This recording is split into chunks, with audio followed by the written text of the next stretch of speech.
তোমার কলিজার বন্ধুরা কেমন আছো তোমরা? তোমাদের মাঝে আজকে নতুন আরেকটি ঘটনা নিয়ে আসলাম। ঘটনা তোমাদের হাতের কাজ করতে ইচ্ছা হবে তাড়াতাড়ি কানে হেডফোন নিয়ে বসে যাও আমার গল্পটি শোনার জন্য, কারণ রাতের কাজ করবে কিন্তু তোমরা 100% শিওর। আর আমার গিটার মাঝখানে আমি আমার ইমু নাম্বার দিয়ে ইমু নাম্বার কানেক্ট করে আমার সাথে যোগাযোগ করতে পারবে। তার জন্য কিন্তু পুরো ভিডিওটি দেখতে হবে। আমাদের গ্রামে দুটো বিয়ের প্রথা ছিল। যদি কেউ দুটো বিয়ে করতে না চাইতো তাহলে তার প্রথম বউ উধাও হয়ে যেত। আমি এই প্রথাকে শেষ করতে চাইছিলাম। আমি বিয়ে করে আমার বুকের শহরের সুরক্ষিত জায়গা ছেড়ে আসলাম আর গ্রামের লোকেদের বললাম যে আমার বউ উধাও হবে না, এই রীতি শেষ করো এবার। আর তারপরেই আমি জানতে পারলাম যে আমার বউ তো। হ্যালো বন্ধুরা, কেমন আছেন সবাই? আশা করি সবাই ভালো আছেন, আমিও ভালো আছি। তোমাদের ভালোবাসায় বন্ধুরা, আজকে আমি তোমাদের জন্য নিয়ে আসলাম আরও একটি নতুন গল্প। নতুন নতুন সব রোমান্টিক গল্প শুনতে আমার চ্যানেলটি সাবস্ক্রাইব করে আমার সঙ্গেই থাকুন। ভীষণ ভিড় জমেছিল। আমার গ্রামের ছেলেগুলো আমার ঘর রঙিন ফুল দিয়ে সাজিয়েছিল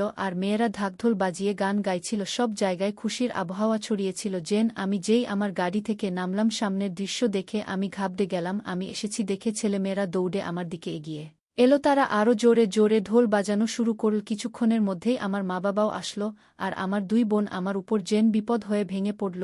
আমি 2 বছর পর নিজের পড়াশোনা শেষ করে বাইরে থেকে ফিরেছিলাম। আমার আসার খবর শুনে আমার মা বিয়ের তারিখ পাকা করে দিল। বাইরে যাওয়ার আগে আমি আমার পছন্দে আমার মামার মেয়ে সুমিত্রার সাথে এনগেজমেন্ট পর্ব সারলাম। এ ব্যাপারে আমার পরিবার আমায় বাধা দেয়নি। সবকিছু আমার পছন্দ অনুযায়ী ঠিক হয়েছিল যে আমি ফেরত আসার পর বিয়ে হবে।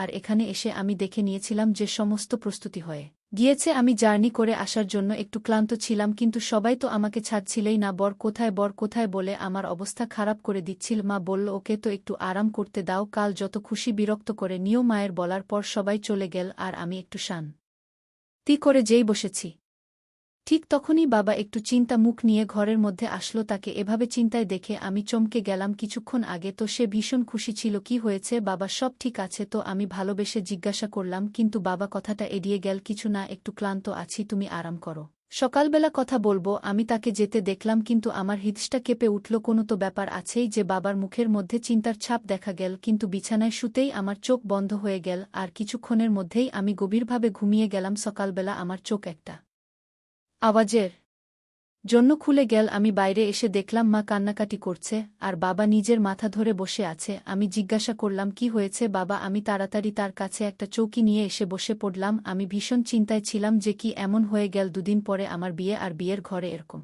কান্নাকাটির পরিস্থিতি কেন? বাবা আমার কাঁধে হাত রেখে বলল, কিছু না, তুমি চিন্তা করো না। আর ঠিক তখনই মা কাঁদতে কাঁদতে বলে দিল, কেন চিন্তা করব না? সেটা তো বলো যে সর্দার কি খবর পাঠিয়েছে? মা চোখের জল মুছতে মুছতে বলল। এবার আমি বুঝলাম যে না জানি সর্দার কি এমন আদেশ দিয়েছে যে আমার মা বাবা এত চিন্তায় রয়েছে। বাবা আমাকে ঘরে ভিতরে যেতে বলল, নিজেও মাকে চুপ করতে বলল। বাবা আমাকে যা বলল সেটা শুনে আমার তো হুঁশ উড়ে গেল। কেন? তার বলার কথা হলো সর্দারের নাকি হুকুম যে তুমি একদিনেই 2টো বিয়ে করবে, না হলে তোমার বউ উধাও হয়ে যাবে। এ কথাটা শুনে আমার মাথা খারাপ হয়ে গেল। এটা কোথাকার নিয়ম? আমি পরিষ্কারভাবে বলে দিলাম যে আমি এই কথা মানব না। আর যখন আমি নিজের পছন্দে বিয়ে করছি, তাহলে দ্বিতীয় বিয়ে করে অন্য মেয়ের জীবন কেন নষ্ট করব? আর মেয়েদের সম্বন্ধ কি বাজারে বিক্রি হয় নাকি যে 2টো টাকা দিয়ে একদিনের 2টো বউ পাওয়া যায়? আমাকে এতটা রেগে যেতে দেখে বাবা মাকে চুপ করতে বলল, কিন্তু আমি সেখান থেকে উঠে চলে গেলাম। নাও, এ আবার কি নিয়ম চলছে গ্রামে? এরকম ব্যাপার আজ পর্যন্ত না দেখেছি না শুনেছি।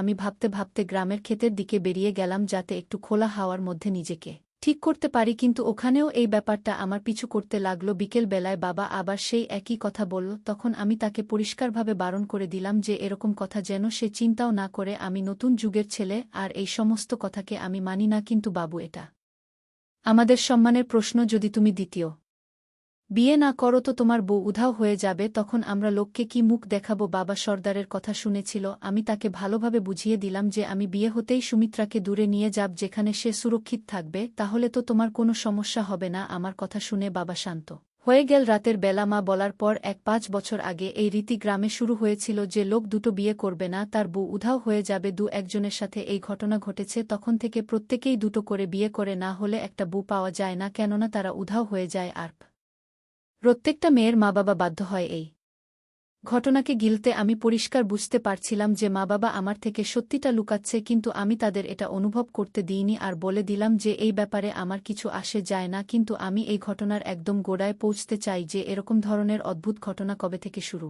হয়েছে কেননা আমি পড়াশোনার কারণে সবসময় গ্রাম থেকে দূরেই ছিলাম। বাবা কলেজের সময়ও আমাকে শহরে পাঠিয়ে দিয়েছিল, যেখানে আমি হোস্টেলেই থাকতাম। আমার বাবার অনেক জমি জায়গা আছে, আর আমাদের নিজেদের আমের বাগানও আছে। আমরা গ্রামের সর্দার তো নই, কিন্তু তার থেকে কোনো অংশে কমও না। আর গ্রামের মধ্যে আরও এরকম লোক ছিল যারা কিনা খুব বোর্ড লোক, কিন্তু আমাদের গ্রামের সর্দারের নিজস্ব একটা ইজ্জত থাকে, কেননা তারাই গ্রামের মধ্যে হয়ে আসা যে কোনো সমস্যার সমাধান করার চেষ্টা করে। তারা সমস্ত ভালো মন্দের সময় গ্রামের লোকেদের সঙ্গ দেয়, তো আমরাও তাদের সমস্ত কথা মানি। কিন্তু এই কথাটা মানতে আমি একেবারেই রাজি নই। বিয়ের প্রস্তুতি জোর কদমে চলছিল, আর সেই দিনটাও চলে আসলো যে দিনের আমি অপেক্ষা করছিলাম। সুমিত্রা আমার সেই সময় পছন্দ। যখন আমি কলেজে পড়তাম, সে কখনো কখনো আমার এর কাছে পড়াশোনা করতে আসত। আমি যখনই গ্রামে রহস্য খুলে আপনাকে বেইজ্জত করতে পারতাম, পুরো গ্রামের মধ্যে আপনি মুখ দেখানোর যোগ্য থাকতেন না। আশেপাশে এলাকার সর্দাররাও সবাই আপনাকে থুতু করত। কিন্তু আমি আপনার সত্যিটা জানতে চাই যে এরকমটা আপনি কেন করেন। আমার কথায় সর্দারের মাথা ঝুঁকে গেল, সে নিজের চোখেই ধরে বসে পড়ল। তুমি ঠিকই বলেছ, আমি তোমার অপরাধী, কিন্তু আমি এসব নিজের ইজ্জত বাঁচানোর জন্য করেছি। আজ থেকে 5 বছর আগে আমি ধুমধাম করে নিজের পছন্দে বিয়ে করেছিলাম। আমার বিয়ের দিনে কোথা থেকে একটা ফকির আসলো, যে অদ্ভুত চেহারার ছিল। সে সবার সামনে আমাকে বল, দুটো বিয়ে করো, না হলে প্রথম বউ উধাও হয়ে যাবে। এটা বলে সে জোরে জোরে হাসতে লাগল। সবাই তার কথাকে মজা ভেবেছিল। আমি শহরের একটি মেয়েকে বিয়ে করেছিলাম, যে কিনা গরিব ঘর থেকে এসেছিল। বাবা জোর করে বলেছিলেন শহরের মেয়েরা ভালো হয় না, তারা এখানে থাকতে পারবে না। কিন্তু আমি নিজের ভালোবাসায় বিশ্বাস করতাম। আমিও তোমার মতো যুবক ছিলাম, নিজের স্ত্রীকে সম্মান দিতে চেয়েছিলাম। কিন্তু বিয়ের রাতেই সে ঘর থেকে সমস্ত জিনিসপত্র, টাকা পয়সা আর প্রচুর পরিমাণে সোনা সবকিছু নিয়ে পালিয়ে গিয়েছিল। আমি কোথাও মুখ দেখানোর অবস্থা ছিলাম না, আমার চেহারা ফ্যাকাশে হয়ে গিয়েছিল। কিন্তু ওই দিনই বাবা সবার সামনে বলেছিল যে সাধু বলেছিল দুটো বিয়ে করতে, আর আমি তার কথা মানিনি। এজন্য আমার বউ উধাও হয়ে গেছে। প্রথমে তো লোকেরা এই কথাটা মানেনি, কিন্তু পরের মাসে যখন একটা মেয়ের বিয়ে হলো, তাকে আমি দুটো বিয়ে করতে বললাম, কিন্তু সে না করে দিয়েছিল। বাধ্য হয়ে নিজের সম্মান বাঁচানোর জন্য আমাকে তার বুকে কিডন্যাপ করতে হয়েছিল। আর এভাবেই এই ব্যাপারটা চারদিকে ছড়িয়ে গিয়েছিল যে আমার বউ পালায়নি, সেই ফকিরের অশুভ অভিশাপের জন্যই হয়েছে। সে গায়েব হয়েছিল। তখন থেকে শুরু করে এখনো পর্যন্ত আমি এই কথাটার মান রেখেছি। আজও আমার সেই রাতটার কথা মনে আছে।